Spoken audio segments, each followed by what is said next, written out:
এই ট্রাম্পের নোবেল পুরস্কার নিয়ে অন্তত আর যাই হোক না কেন সারা বিশ্বের কেউ হয়তো ভাববে না আগামীতে। এবং যখনই কোনো জায়গায় এই প্রস্তাবটা উত্থাপন হবে সেখানে এই ডেনমার্কের পার্লামেন্টে যেমন হাসির রোল পড়লো সবখানেই তেমনটাই হবে। আজকে আপনাদের ঈদের দিনে আরেকটা মজার দৃশ্য দেখায়।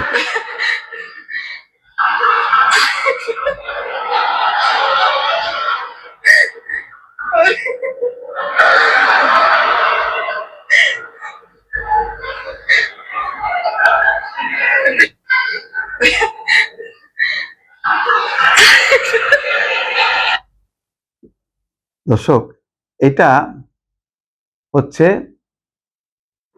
ডেনমার্কে ট্রাম্পের নোবেলের দাবিতে বা প্রস্তাবের প্রেক্ষিতে পার্লামেন্টে একটা হাসির রোল সেটা দেখাচ্ছে।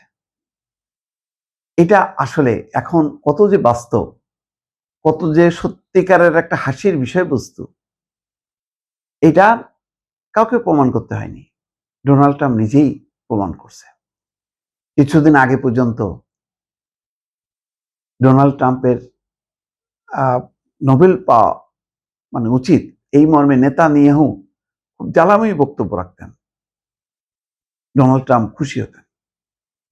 ভেনেজুয়েলার ওই বিরোধী দলীয় নেত্রী তিনি নোবেল পেয়েছিলেন, তিনিও বলেছেন যে এই নোবেল তিনি উৎসর্গ করছেন ট্রাম্পকে তিনি দিয়ে দিচ্ছেন। ভাব করা আমার চেয়ে মানে ট্রাম্পের পাওয়া উচিত ছিল।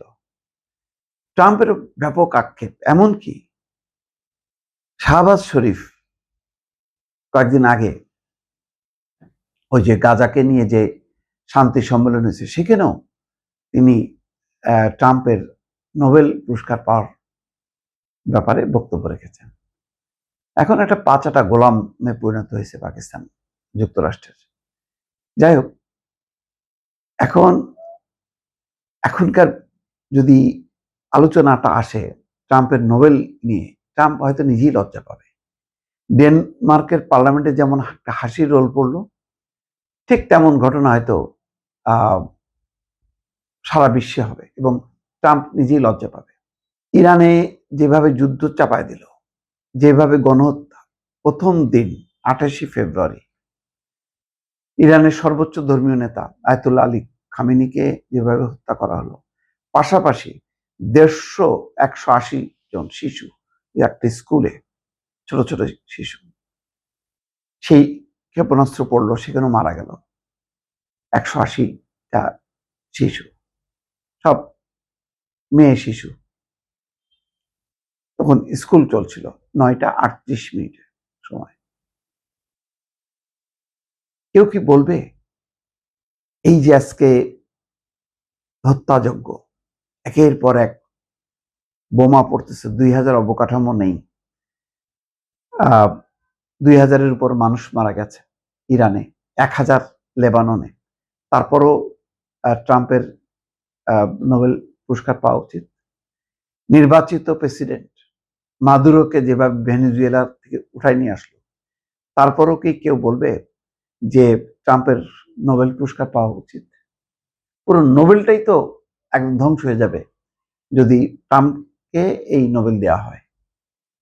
ইতিমধ্যেই কিন্তু ওই যে ভেনেজুয়েলার বিরোধী নেত্রীকে দেওয়ার কারণে সমালোচনা হচ্ছে যে তার নিজের দেশের গণতন্ত্রের জন্য মানে আন্দোলন করে না, দেশের এই ধরনের স্বাধীনতার সার্বভৌমত্বকে লঙ্ঘন করে একটা প্রেসিডেন্টকে উঠায় নিয়ে চলে গেল, সেখানে নীরব সে, বরং সমর্থন জানাচ্ছে।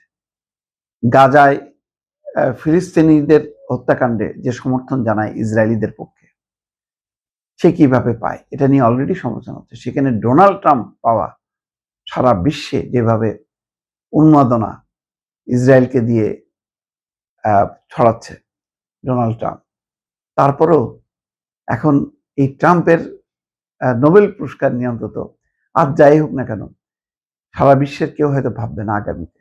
এবং যখনই কোনো জায়গায় এই প্রস্তাবটা উত্থাপন হবে সেখানে এই ডেনমার্কের পার্লামেন্টে যেমন হাসির রোল পড়লো সবখানেই তেমনটাই হবে, এটাই বাস্তব।